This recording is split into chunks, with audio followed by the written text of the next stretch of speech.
नमस्कार, आप देख रहे हैं SPN 9 न्यूज और मैं हूं आपके साथ मनीष कुमार सैनी।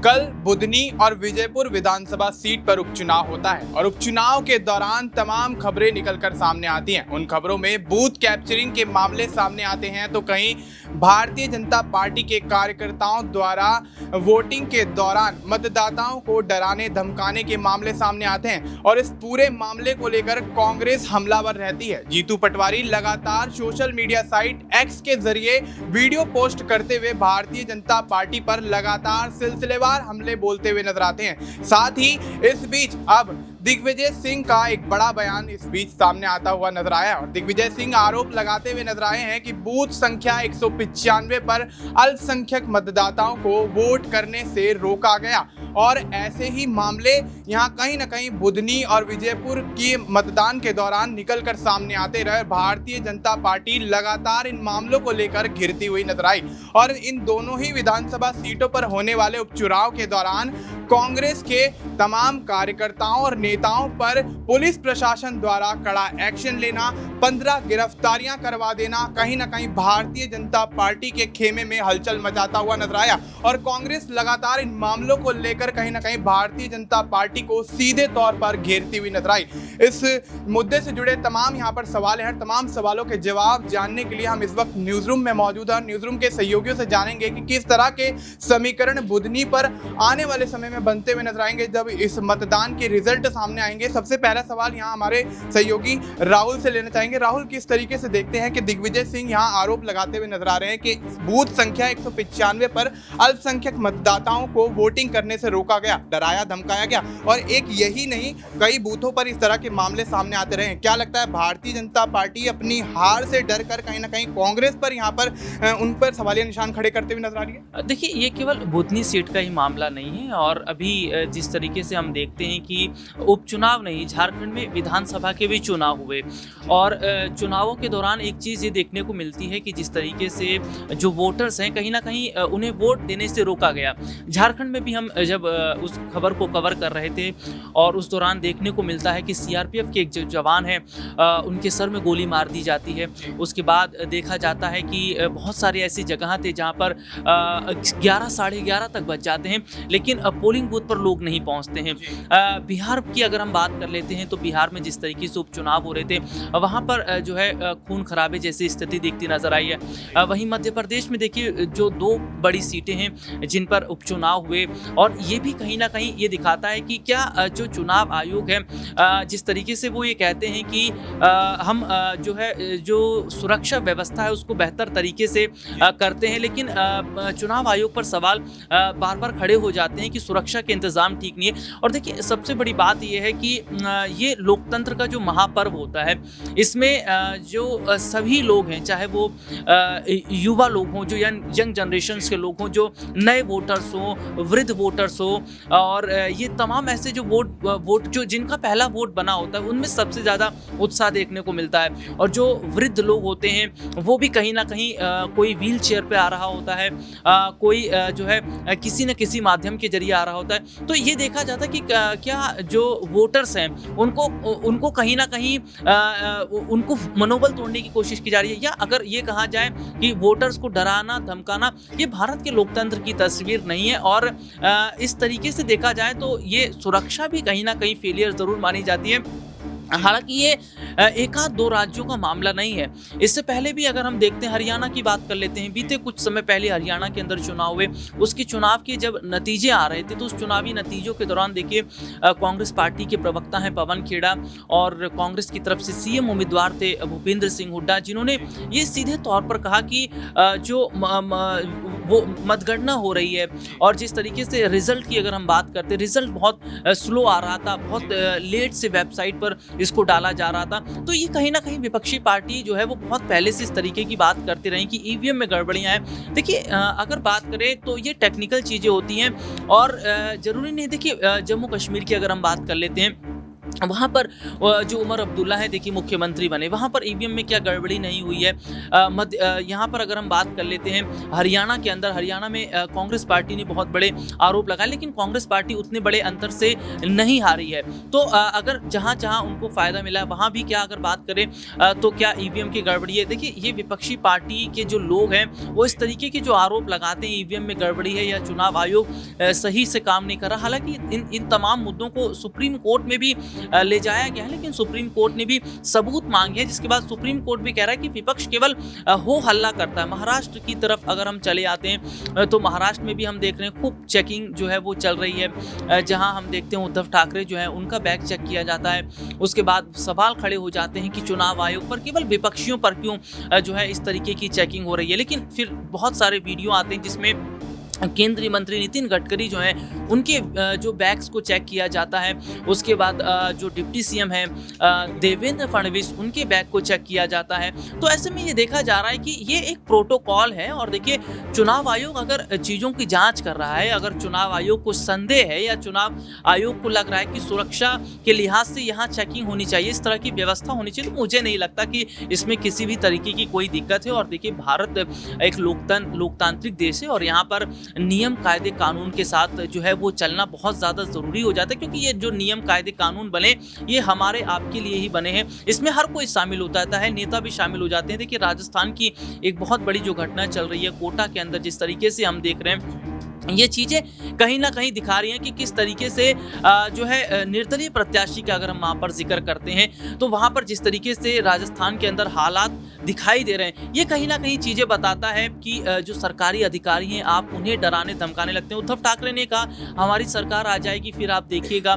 कुछ वक्त पहले अखिलेश यादव ने ये कहा था जब जेपी सेंटर का मामला चल रहा था, जेपी सेंटर की तरफ जाने से रोका जा रहा था अखिलेश यादव को, तो वहाँ पे पुलिस के बड़े अधिकारी मौजूद थे। उन्होंने कहा था कि आप कब तक खड़े रहेंगे, ज़्यादा से ज़्यादा साल 2 साल, उसके बाद आप देखिएगा। देखिए ये सरकारी अधिकारी हैं और ये जो सरकार रहती है उस सरकार के अंडर में रहकर काम करते हैं, ये अपनी मर्जी से काम नहीं करते। और सरकारी अधिकारियों की जो जिम्मेदारी है वो अपनी जिम्मेदारियों को निभा रहे हैं। चुनाव आयोग की जो जिम्मेदारी है वो चुनाव आयोग जिम्मेदारी निभा रहा है। और देखिए चुनाव में हार और जीत लगी रहती है, ये विपक्षी पार्टियों को कोशिश करनी पड़ेगी कि जहां आपकी हार हो रही है या जनता जहां आपको वोट नहीं कर रही है, इसकी आखिरकार क्या वजह है और कौन से ऐसे मुद्दे हैं जो वो उठा नहीं पा रही हैं। तो ये तमाम चीजें हैं जो कहीं ना कहीं दिखती नजर आ रही हैं। हालांकि चुनाव जो है कई जगह खत्म हुए हैं तो कई जगह होंगे भी। महाराष्ट्र में विधानसभा चुनाव है, उत्तर प्रदेश में 9 सीटों पर जो है चुनाव होने वाले हैं। तो ऐसे चुनाव में इस तरीके की चीजें आती रहेंगी, जाती रहेंगी, लेकिन कहीं ना कहीं ये जरूर देखा जा रहा है कि अगर सुरक्षा व्यवस्था पर सवाल खड़े होते हैं तो कहीं ना कहीं सुरक्षा व्यवस्था को मजबूत किया जाए, ताकि जो विपक्षी पार्टी के जो नेता सवाल कर रहे हैं या जनता के मन में कहीं ना कहीं संशय वो संशय न रहे। जी बिल्कुल। तो ऐसे में चुनाव आयोग को सुरक्षा के तमाम यहाँ पर कड़े इंतजाम करने चाहिए। जिस तरह से देखा गया विजयपुर में यहाँ कहीं ना कहीं अब हो हल्ला मचता हुआ नजर आया और ऐसे में भारतीय जनता पार्टी के कार्यकर्ताओं द्वारा माहौल को खराब करने की जो कोशिश की गई उसके खिलाफ लगातार कांग्रेस हमलावर रही। और ऐसे में जीतू पटवारी जो कि विजयपुर में एंट्री होने से पहले उनको रोक दिया जाता है और उसके बाद अपने कार्यकर्ताओं के साथ विजयपुर की सीमा पर यहाँ जीतू पटवारी बैठ जाते हैं और प्रोटोकॉल फॉलो करते हुए नजर आते हैं। लेकिन वहीं भारतीय जनता पार्टी लगातार हमले करती हुई नजर आती है और ऐसे में जिस तरह से भारतीय जनता पार्टी की तरफ से जो हमले हुए हैं उनके वीडियो लगातार वायरल होते हुए नजर आए। इस मुद्दे पर आगे चर्चा के लिए हमारे साथ हमारे सहयोगी दिनेश मौजूद हैं। दिनेश, किस तरह से देखते हैं विजयपुर और बुधनी पर उपचुनाव होता है और भारतीय जनता पार्टी के कार्यकर्ता लगातार माहौल को खराब करने की कोशिश करते हैं, जीतू पटवारी हमलावर होते हुए नजर आते हैं, तो वहीं एक स्टेटमेंट आता है और स्टेटमेंट के माध्यम से ये कहा जाता है कि जीतू पटवारी अगर इस तरह से चीजें करते रहेंगे तो उनकी भी गिरफ्तारी जल्द हो सकती है। तो क्या लगता है, क्या वाकई कांग्रेस के ऊपर भारतीय जनता पार्टी दबाव बनाने की कोशिश करती हुई नजर आई? देखिए कांग्रेस पार्टी इस वक्त मध्य प्रदेश में देखा जाए तो प्रमुख विपक्षी दल है और भारतीय जनता पार्टी के पास अच्छी खासी मेजोरिटी वाली सरकार है। 2 विधानसभा सीटों पर उपचुनाव और इस उपचुनाव के दौरान हमने देखा कि कई जगह गोलीबारी की खबरें सामने आई, अव्यवस्थाएं देखने को मिली और इन अव्यवस्थाओं के बीच में देखा जाए तो चुनाव आयोग की या फिर अधिकारियों की जो प्रशासनिक अधिकारी हैं उनकी कार्यशैली को लेकर भी सवाल खड़े होते हैं कि आखिरकार क्या निरंकुश सरकार यहाँ मोहन यादव के द्वारा चलाई जा रही है, क्योंकि चुनाव एक बेहद सेंसिटिव मुद्दा होता है और निष्पक्षता के साथ वोटिंग करवाना कहीं ना कहीं जो सरकार की की जिम्मेदारी होती है। विपक्ष के कुछ लोग यहाँ पर लगातार हमलावर निश्चित तौर पर रहते हैं, क्योंकि भारतीय जनता पार्टी भी कई ऐसे राज्य हैं जहाँ पर विपक्ष की भूमिका निभा रही है और इससे पहले भी निभाती रही है। राजस्थान देखा जाए, छत्तीसगढ़ देखा जाए, तो यहाँ पर जिस तरीके से विपक्ष के द्वारा जो तमाम सवाल खड़े किए जाते हैं ये उनकी कार्यशैली को दर्शाता है। लेकिन सरकार की जिम्मेदारियां हैं कि इन जो है चुनाव को स्मूथली कैसे यहाँ कंडक्ट करवाया जाए, कैसे वोटिंग प्रोसीजर को जो है स्मूथ बनाया जाए। सिक्योरिटी एंगल से देखा जाए तो किस तरीके से जो है एक कानून व्यवस्था को बना करके और लोगों को शांतिपूर्ण तरीके से चुनाव मतदान करने के लिए प्रेरित किया जाए।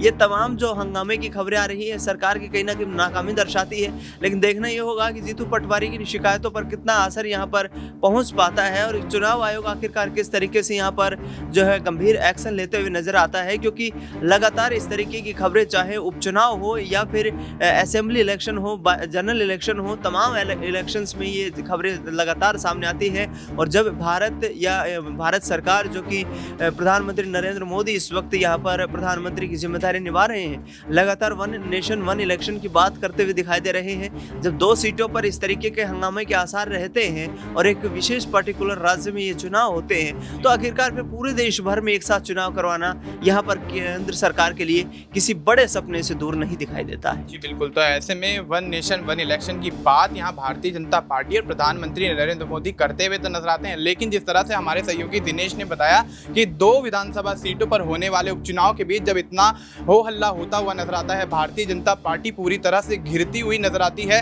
तो क्या वन नेशन वन इलेक्शन पूरी तरह से सफल होता हुआ नजर आएगा? यहाँ पर बुधनी और विजयपुर विधानसभा सीट से जुड़ा हुआ एक अगला सवाल यहाँ छोटा सा नाजमीन से ले लेते हैं। नाजमीन, किस तरह से देखती हैं पूरा माहौल जो कल हमने देखा, हम लगातार कवर करते रहे, आप कवर करती रही, तो उस दौरान देखा गया कि जीतू पटवारी किस तरह से हमलावर भारतीय जनता पार्टी के खिलाफ होते हुए नजर आए, लेकिन भारतीय जनता पार्टी लगातार जीतू पटवारी को रोकने के प्रयास करती हुई नजर आई और आज जीतू पटवारी द्वारा एक प्रेस कॉन्फ्रेंस बुलाई जाएगी। क्या लगता है, क्या कांग्रेस यहाँ पर एक बड़ा एक्शन लेती हुई नजर आ सकती है? देखिए, चुनाव के दौरान विजयपुर और बुधनी विधानसभा सीट पर जो हमने हंगामा देखा, इस हंगामे के साथ भारतीय जनता पार्टी पर कई बड़े सवाल खड़े होते हुए नजर आए, खासकर विजयपुर विधानसभा सीट, जहां पर देखा जाए तो आदिवासी की संख्या अधिक मानी जाती है, आदिवासियों की, और वहीं ये आरोप लगाया गया कि उन पर अत्याचार किया गया, उनके घरों को जलाया गया, यहाँ तक कि वोट डालने से रोका जा रहा था। कुछ आम जनता पुलिस स्टेशन भी पहुंच जाती है, विजयपुर की बात करें वहां पर, और शिकायत दर्ज करवाती है, शिकायत दर्ज नहीं होती है, पूरा मामला सामने आता है कि वोट नहीं डालने दिया जा रहा है। कांग्रेस के प्रदेश अध्यक्ष हैं जीतू पटवारी, लगातार वो अपने सोशल मीडिया के जरिए कई वीडियो साझा करते हुए दिखाई देते हैं। वो ये सबूत दिखाते हैं कि वाकई विजयपुर विधानसभा सीट पर क्या कुछ देखने को मिल रहा है। यहाँ पर आप बात करें तो विजयपुर के तेलीपुरा पोलिंग बूथ का ये पूरा मामला सामने आ जाता है और इसी पोलिंग बूथ पर वोट डालने से रोका जा रहा था। बड़ा हंगामा देखने को मिलता है, वीरपुर थाने में पहुंच जाते हैं आम लोग, चक्का जाम करते हुए सड़कों को नजर आते हैं। मुद्दा ये सामने आता है कि बुधनी में जो रमाकांत भार्गव भारतीय जनता पार्टी के प्रत्याशी हैं, उनके बेटे का वीडियो वायरल होता है। उनके बेटे एक ढाबे के अंदर कांग्रेस कार्यकर्ताओं को धमकाते हैं कि हमें फर्जी वोट डालने दिया जाए, लेकिन इस पर कोई संज्ञान नहीं लिया जाता है। विजयपुर विधानसभा सीट पर तमाम पोलिंग बूथ पर जितना भी हंगामा पसरता है, इस पर कोई भी प्रशासन द्वारा एक्शन नहीं लिया जाता है, बल्कि ये तस्वीरें सामने आती हैं कि लगभग 15 कांग्रेसियों को गिरफ्तार कर लिया जाता है, ये कहते हुए कि आचार संहिता का उल्लंघन किया गया है। इसलिए सवाल खड़े होते हैं कि आखिरकार मध्य प्रदेश में पुलिस प्रशासन इन दोनों ही विधानसभा पर क्या कर रहा था। दोनों ही विधानसभा अगर सीटों का अगर हम जिक्र करते हुए नजर आए तो यहाँ कोई भी माहौल को शांत करने के इंतजाम नहीं किए गए, बल्कि सुरक्षा जो देखी जा रही थी उसके बावजूद भी यहाँ पर बंदूक लेकर कुछ लोग वोट डलवा रहे थे। तो ये तो व्यवस्था है, सवाल तो खड़े होंगे। चुनाव आयोग पर सवाल खड़े होते हैं कि शिकायत दर्ज करवाई जाती है, कुछ कांग्रेसी चुनाव आयोग पहुंच जाते हैं, दफ्तर के बाहर घंटी बजाते हुए दिखाई देते हैं और ये कहते हैं कि चुनाव आयोग कोई एक्शन नहीं ले रहा है, बल्कि सारे सबूत हमारे पास है। तो सवाल खड़े होते हैं। इसलिए जो मध्य प्रदेश के पूर्व सीएम हैं दिग्विजय सिंह, उन्होंने भी दोबारा वोटिंग कराने की बात की है। अब ये मुद्दा लगातार गर्माता हुआ नजर आ रहा है। देखना होगा कि इस पर क्या कोई चुनाव आयोग का फैसला या कोई बड़ा बयान सामने आता है या फिर कोई बड़ा कदम उठाया जाता है, क्योंकि वोटिंग की प्रक्रिया समाप्त हो चुकी है। लगभग विजयपुर विधानसभा सीट की बात करें तो 77% वोट प्रतिशत यहाँ पर देखा जाता है। तो आप देखिए, इतने हंगामे के बावजूद भी अधिकतम संख्या में वोट प्रतिशत देखा जा रहा है। तो इससे अंदाजा लगाया जा सकता है कि कुछ तो गड़बड़ी यहाँ पर देखी गई है कि कई लोग वोट भी नहीं डाल रहे हैं, वोटिंग प्रक्रिया भी धीमी हो जाती है, उसके बावजूद भी अधिक संख्या में वोट प्रतिशत आ रहा है। तो कहीं ना कहीं सवाल जरूर खड़े होते हैं। जी बिल्कुल। तो अब ऐसे में बुधनी और विजयपुर पर हुए हंगामे के बाद भारतीय जनता पार्टी पर जिस तरह से दिग्विजय सिंह, जीतू पटवारी लगातार हमलावर होते हुए नजर आते हैं, तो इस पर अब देखना दिलचस्प होगा कि चुनाव आयोग द्वारा क्या एक्शन लिया जाता है। क्या पुलिस प्रशासन पर जिस तरह से कांग्रेस यहाँ पर सवालिया निशान खड़े करती हुई नजर आ रही है, तो क्या पुलिस प्रशासन की कार्रवाई ठीक से ना होने के कारण माहौल खराब होता हुआ नजर आया। इस पर देखना यह होगा कि भारतीय जनता पार्टी किस तरह से स्थिति को सुधारते हुए नजर आती है, मोहन यादव क्या कुछ एक्शन लेते हुए नजर आते हैं, और आने वाले समय में क्या वाकई बुधनी और विजयपुर पर दोबारा इलेक्शन होगा जिस तरह से कांग्रेस कहती हुई नजर आ रही है। अब इस मुद्दे पर लगातार हमारी नजर बनी रहेगी। और भी अपडेट्स के लिए हमारे साथ आप बने रहिए SPN 9 न्यूज़ पर। धन्यवाद।